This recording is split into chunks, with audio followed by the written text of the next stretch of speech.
நண்பர்களே வாருங்கள், இன்றைக்கு சோளம் பறிப்போம். எப்படி நாங்கள் சோளத்தை பொறிக்கிறோம்ன்றதை பார்ப்போமா.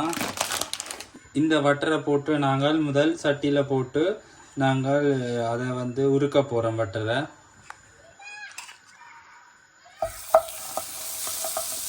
வட்டரை நாங்கள் இப்படி மெதுவான சூட்டில் வச்சு மெல்ட் ஆகி வரும் வரையும் வெயிட் பண்ணணும். சின்ன கரண்டியோட எடுத்து இப்படி கருப்பு வராமல் வட்டரில் கருப்பு வந்துடும். பிறகு கொஞ்சம் உப்பு போடணும். தேவையான அளவு உப்பு போடுங்க.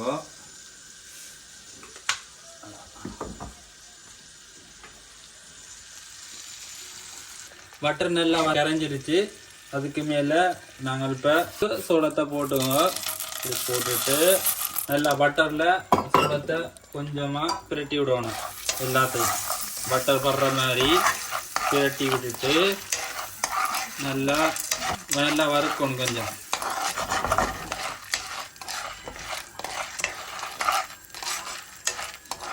நல்லா வறுக்கணும்.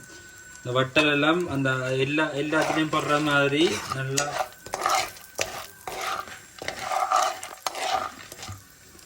எங்கள் வட்டரில் எல்லாம் பட்டுட்டு ஹீட்டர் அந்த மாதிரி வருது. சரி, நல்லா பவுன் கலர் நல்லா வந்துட்டுது. இப்போ அதை கொஞ்சம் மூடி வச்சிருப்போம். ஒரு 5 நிமிடங்கள் மூடி வச்சிருந்தா அது ரெடி ஆயிடும். இது இப்போ நாங்கள் மூடி வச்சுட்டோம். இனி 5 நிமிஷத்துக்கு பிறகு எப்படி வந்திருக்குன்னு பார்ப்போம். நாங்கள் வெயிட் அண்ட் சி. வெடிக்க 1-2 வெடிக்க ஆரம்பிச்சுட்டு எல்லாம் மொத்தமாக வெடித்த உடனே நாங்கள் பட்கார்ன் சாப்பிடுவோம் டிவி பார்த்துக்கொண்டு. நாங்கள் பாப்கார்ன் செய்றோம்.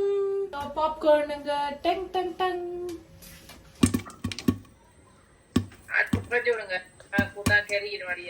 இப்போ எப்படி இருக்குன்னு பார்ப்போமாங்க. எப்படி நல்லா அழகா எல்லாமே புரிஞ்சிருக்குது. நாங்கள் நல்ல வட்டரில் செய்தபடியா நல்லா அழகா புரிஞ்சு வந்திருக்கு. பாருங்க, ஒவ்வொன்றும் அந்த மாதிரி புரிஞ்சு வந்திருக்கு. சுடலையா தங்கம்? அந்த மாதிரி இருக்கு, நல்லா புரிஞ்சு வந்திருக்கு.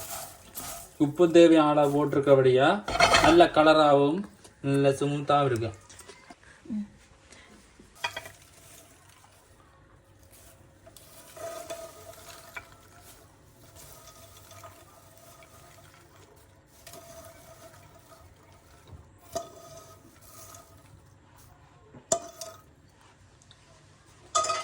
இதே மாதிரி வேற வீடியோகளை நாங்கள் செய்கிறோம். ஒவ்வொரு காலம் பாவம் நீங்கள் அதை லைக் பண்ணி ஷேர் பண்ணுங்க. அது வரைக்கும் பை பாய். ஸோ நாங்கள் சோளம் பொரிச்சாச்சு. ஸோ விஜயோட பாட்டும் பார்த்துக்கொண்டு என்ஜாய் பண்ண போகிறோம். ஸோ